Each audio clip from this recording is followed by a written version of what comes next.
ಇದು ನೋಡಿ ಹಿತ್ತಾಳೆಯ ಒಂದು ಪೀಠ ಮತ್ತು ಪ್ರಭಾವಳಿ ಮತ್ತು ಅದಕ್ಕೆ ಬೇಕಾದ ಛತ್ರ ಮತ್ತು ಪತಾಕೆಗಳನ್ನು ಮಾಡಿದ್ದೇವೆ. ಈ ಪತಾಕೆಗಳು ಎಲ್ಲ ರಿಮೂವಬಲ್ ಇದೆ. ಪತಾಕೆಗಳು ಛತ್ರ ಎಲ್ಲ ನಮಗೆ ತೆಗೆದು ರೀಪಾಲಿಷ್ ಮಾಡಲಿಕ್ಕೆಲ್ಲ ಆಗ್ತದೆ. ಮತ್ತೊಂದು ಮುಖ್ಯವಾಗಿ ವಿಶೇಷತೆ ಏನಂದರೆ, ಈ ಒಳಗಡೆ ಇದರದ್ದು ಮರ ಇದೆ ಮತ್ತು ಅದರ ಹೊರಭಾಗದಿಂದ ನಾವು ಕಲಾಕುಸುರಿ ಕೆಲಸಗಳನ್ನು ಮಾಡಿ ಹಿತ್ತಾಳೆಯನ್ನು ಹೊದಿಸಿದ್ದೇವೆ. ಈ ಹಿತ್ತಾಳೆಯ ವಿಶೇಷತೆ ಏನಂದರೆ, ಇದಕ್ಕೆ ನಾವು ಗೋಲ್ಡ್ ಕೋಟಿಂಗ್ ಅಂತ ಮಾಡಿದ್ದೀವಿ. ನಾರ್ಮಲ್ ಹಿತ್ತಾಳೆಗಿಂತ ಇದು ಸ್ವಲ್ಪ ಬಂಗಾರದ ಥರ ನಿಮಗೆ ಫೀಲ್ ಬರುತ್ತೆ. ಆಮೇಲೆ ಕ್ಲೀನಿಂಗ್ ಉದ್ದೇಶಕ್ಕೋಸ್ಕರ ಇದರಲ್ಲಿ ಇರುವಂತಹ ಪ್ರತಿಯೊಂದು ಹಿತ್ತಾಳೆಯು ನಿಮಗೆ ರಿಮೂವ್ ಮಾಡಲಿಕ್ಕಾಗುತ್ತೆ.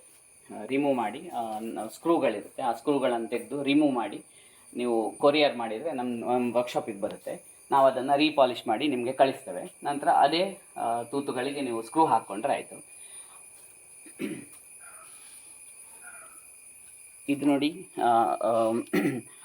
ಪಾರ್ಟಿ ಪೂಜಿಸುವಂತಹ ದೇವರು. ಆ ದೇವರು ಈ ಪೀಠಕ್ಕೆ ನೋಡಿ ಯಾವ ಥರ ಪರ್ಫೆಕ್ಟಾಗಿ ಫಿಟ್ ಆಗುತ್ತೆ ಅಂದರೆ, ಈ ಥರ ನಾವು ಚಾನಲ್ ಕೊಟ್ಟಿದ್ದೇವೆ ಎರಡು, ಆ ಕಡೆ ಈ ಕಡೆ. ಆ ಚಾನಲಲ್ಲಿ ಇದನ್ನು ಹಾಕಿ ಈ ಥರ ಪ್ರೆಸ್ ಮಾಡಿಬಿಟ್ರೆ ಆಯಿತು.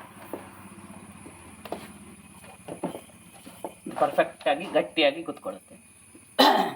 ಈ ವಿಗ್ರಹ ಹಿಡ್ಕೊಂಡು ಎತ್ತಿದ್ರು ಇದು ಕೆಳಗೆ ಬೀಳೋದಿಲ್ಲ. ಆ ಥರ ಅಷ್ಟು ಗಟ್ಟಿಮುಟ್ಟಾಗಿ ಈ ಚಾನಲ್ಗಳನ್ನು ಕೊಟ್ಟಿದ್ದೇವೆ.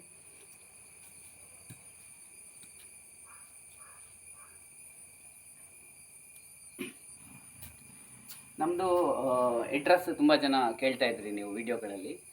ಉಡುಪಿ ಜಿಲ್ಲೆ, ಕರ್ನಾಟಕ ರಾಜ್ಯದ ಉಡುಪಿ ಜಿಲ್ಲೆಯಲ್ಲಿ ಕಾರ್ಕಳ ತಾಲೂಕಿನಿಂದ ನೀವು ಧರ್ಮಸ್ಥಳ, ಶೃಂಗೇರಿ, ಕಳಸ, ಹೊರನಾಡು ಎಲ್ಲ ಹೋಗುವಾಗ ನಮ್ಮದು ವರ್ಕ್ಶಾಪ್ ನಿಮಗೆ ಆನ್ ದಿ ವೇ ಸಿಗುತ್ತೆ. ಏನಾದರೂ ನಿಮ್ಮ ಕೆಲಸಗಳ ಅವಶ್ಯಕತೆ ಇದ್ದರೆ ನಮಗೆ ಒಂದು ಫೋನ್ ಮಾಡಿ ನೀವು ನಮ್ಮ ವರ್ಕ್ಶಾಪಿಗೆ ಭೇಟಿ ಕೊಡ್ಬೋದು.